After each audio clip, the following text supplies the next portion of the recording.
Ooh, man.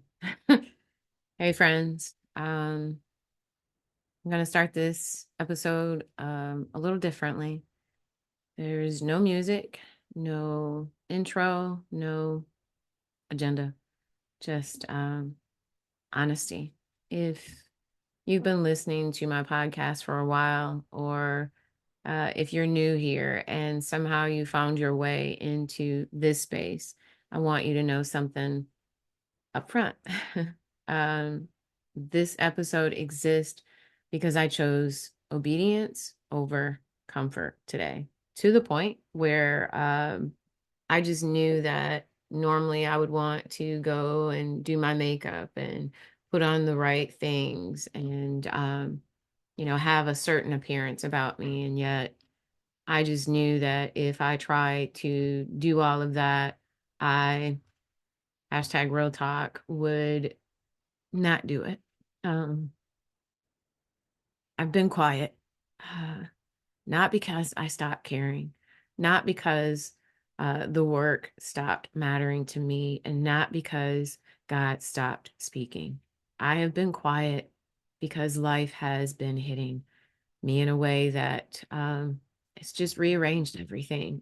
And when that happens, sometimes the hardest thing it to do is to show up again in the places where your voice once flowed so freely. Podcasting definitely is a passion for me. For some, I'm sure it's really odd to just have a mic in front of you and talk as though you're actually talking to a person. And actually, um, for this introvert, is very natural.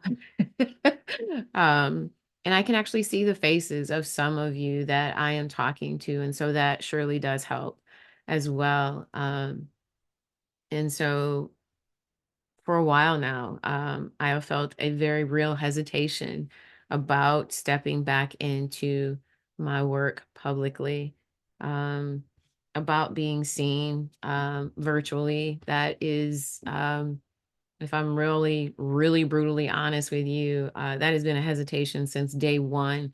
Um, I am not one that is for cameras, and there's other things underlying in that that I'm going to be working through.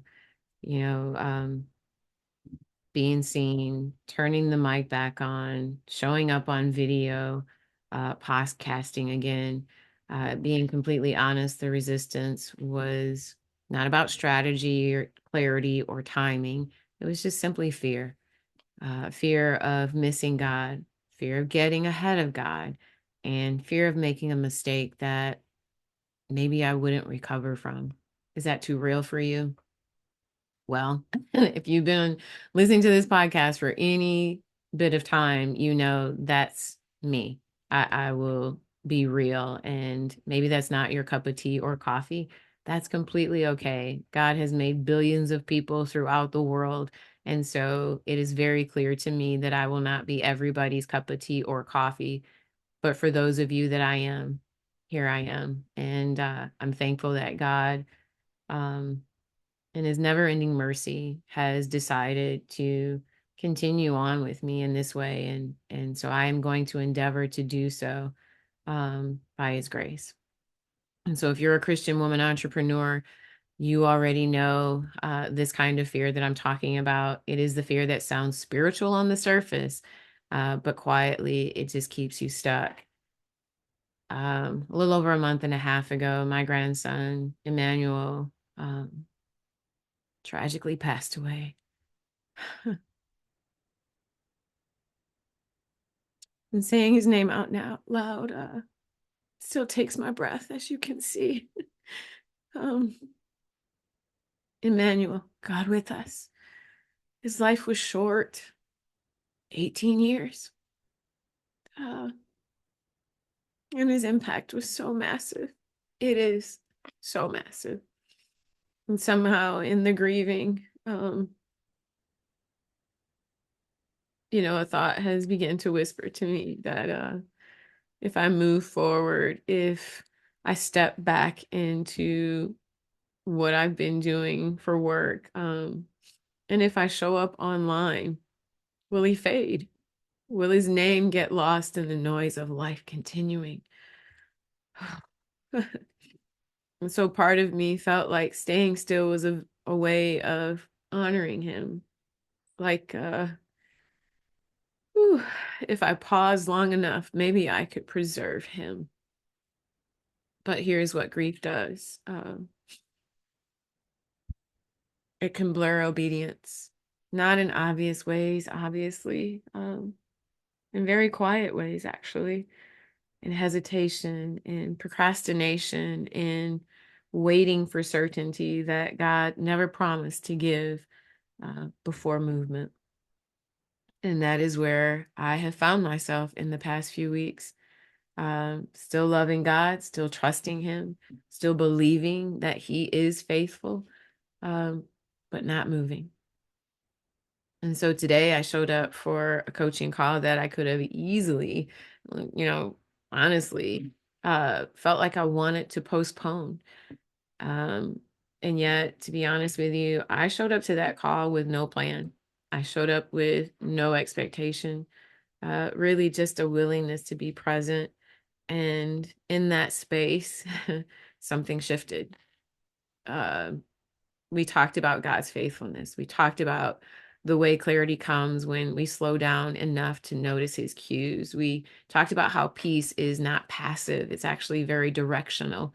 Um, and I realized something I need to say out loud. Clarity did not come because I figured something out, it came because I showed up. As I have been thinking about my grandson, Emmanuel, I keep seeing his smile and I keep hearing what I believe he would say to me. Nah, Nana, you can't stay here. Let's get up. Let's move. Let's make this count.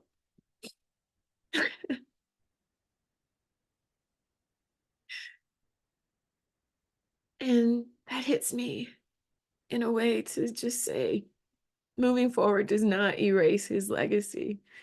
Staying stuck does not honor him or his legacy.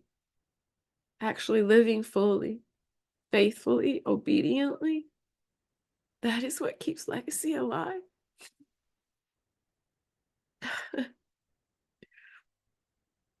Ooh, there's a soberness that comes when you stand at a funeral that just feels unfair. And you realize how brief life can be. It strips away excuses. It clarifies what matters. And it leaves you with one question you cannot outrun. Will I be found faithful?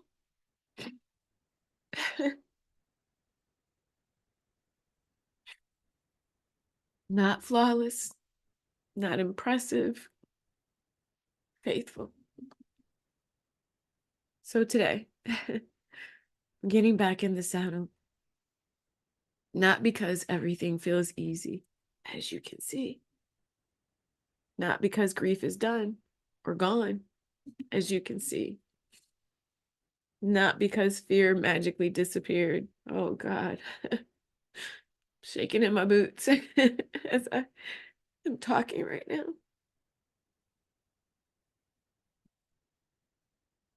I'm getting back in the saddle because obedience matters more than comfort.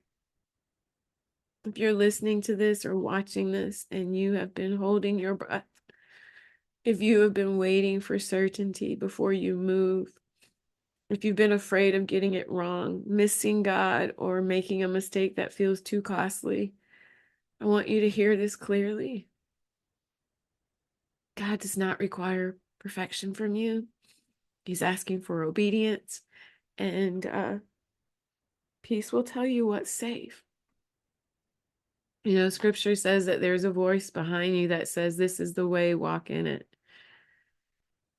Not 10 steps, not the whole map, not the whole blueprint. um, just the next step. And peace acts like an umpire in our hearts. It tells us what's inbounds and what is out. And that is what is guiding me right now. Peace. So, what does this mean moving forward? It means the podcast is back. It means I am re engaging my voice. It means I am showing up imperfectly, but honestly. um, it means I am choosing to trust that the same God who is holding Emmanuel is the same God who will keep my footing sure as I move forward again. If you're a Christian woman entrepreneur that has been circling a cycle of indecision, if you're tired of if you're tired of striving to hear God clearly, uh, if you want to lead and build from peace instead of pressure, there is space for you.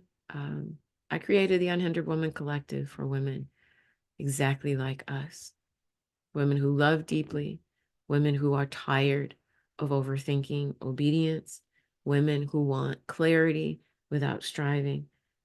You don't have to figure this all out on your own. Uh, so, with that, for every single one of you that have been listening in to my podcast, I just want to say thank you.